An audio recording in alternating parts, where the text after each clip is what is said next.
Alright there, just out in the woods for a bit of a wander, and I thought I'd share with you my gear I use for filming my trips. So yeah, it's a nice day, so it's due to change in a couple of days, so anyway, let's get into it.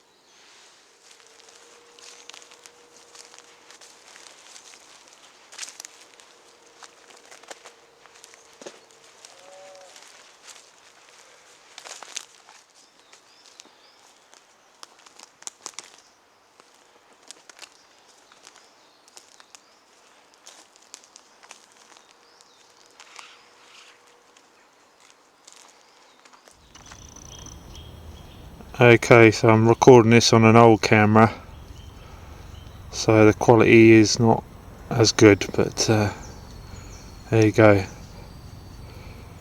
Yeah, so I started out with my iPhone 5. So I've had a few falls and basically upgraded that because the one I edit on my phone.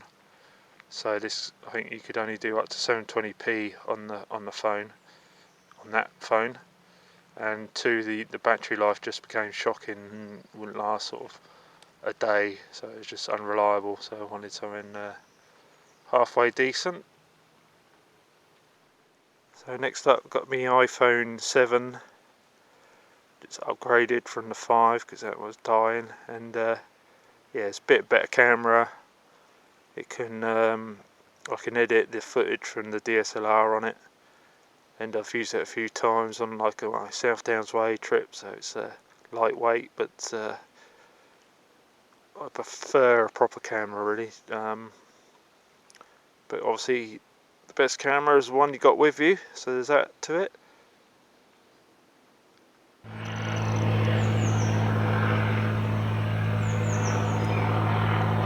So next up we've got the GoPro.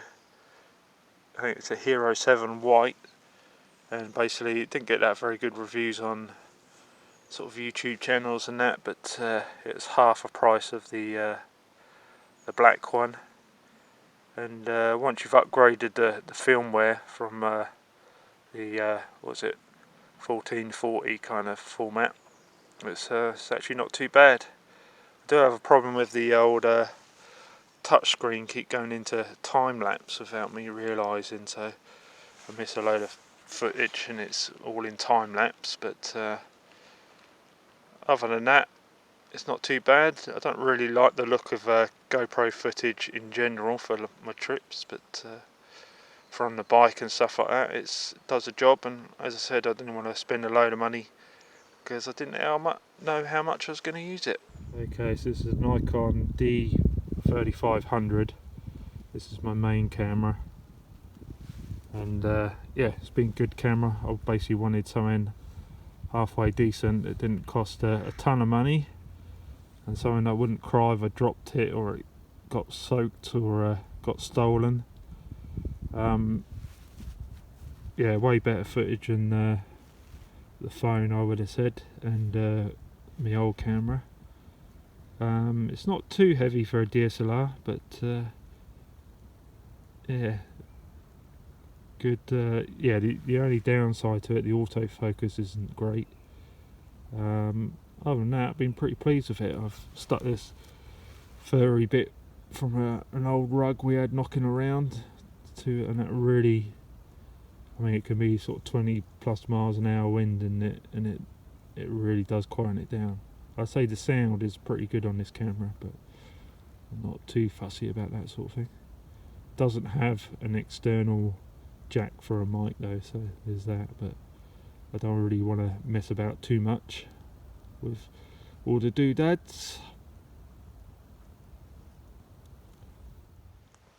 And then my last camera is my old Fujifilm, what was it called, Finepix S2000. That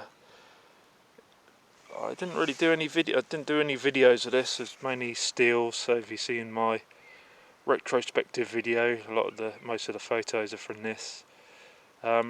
Takes okay photos, but this DSLR is way better, mainly because it's got a bigger sensor and I don't know, nearly 2.5 times as many megapixels. Yeah, it's got 10 megapixels. This is 24, I think. So So it's done the Josby from the ringer. It's actually held together with gaffer tape at the moment because the battery housings come loose and won't stay connected.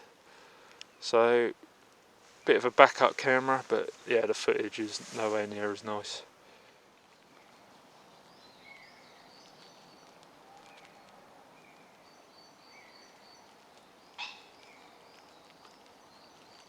Okay, I'll just quickly go over all the mounts and tripods I use, which isn't many. Okay, so one of them I use, even with the DSLR, is this little free one I got with I think some photo editing software. It does the job. You can, if you're doing a bit to camera, say it's shaking about, you have to find a suitably high branch or a log. Next up we've got the old Gorilla Pod. I can't remember if this is the 1K or the 3K. I think it's the 1K, but it's basically a little bit on the limit for the DSLR, but it does work. Obviously it's a bit lighter, so I'm more likely to take it. Don't always use it, often don't use a tripod, especially on a multi-day trip, because I've got less time to mess about, or when I'm with someone, but if I do, that's the one I take. And lastly, I've got my GoPro bra, the old chesty mount, and it's covered in mud and surfboard wax, and yeah, I only use that on the bike or on the surfboard. Gets in the way a bit on the surfboard, but I think it's better than the point of view is better than mounting it to the board, I think. I've only used it once on the surfboard, but I'm sure I'll use it again, and hopefully we'll get some good waves at some point. Okay, so down the line I'd like to maybe get a small compact camera, especially for sort of the multi-day stuff. Debating whether to get like a waterproof camera, you know, a tough camera, or a fairly cheap point but half decent point and shoot, or something a bit better again. But that's down the line. But basically my approach to filming is it should be as low key as possible, so I'm not going to drag around, you know, tripods and drones, and I'm not that into time lapses myself. Nothing against it, but yeah, especially when I'm with someone else, I'm not going to, you know, set up shots and stuff all the time. So yeah, so low key and on the fly, making out as I go along. Alright, catch you later.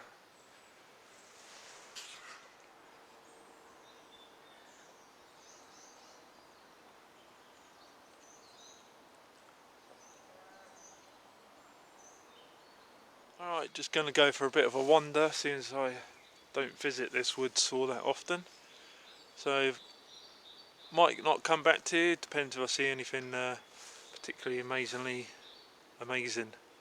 Catch you later.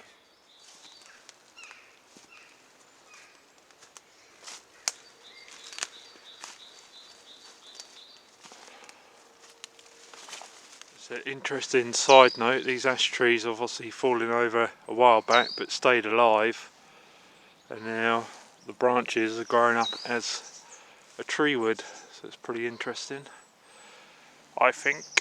See, that's a broken end, but yeah, it's still alive. I mean, I've seen it before, but not quite as apparent as in this area.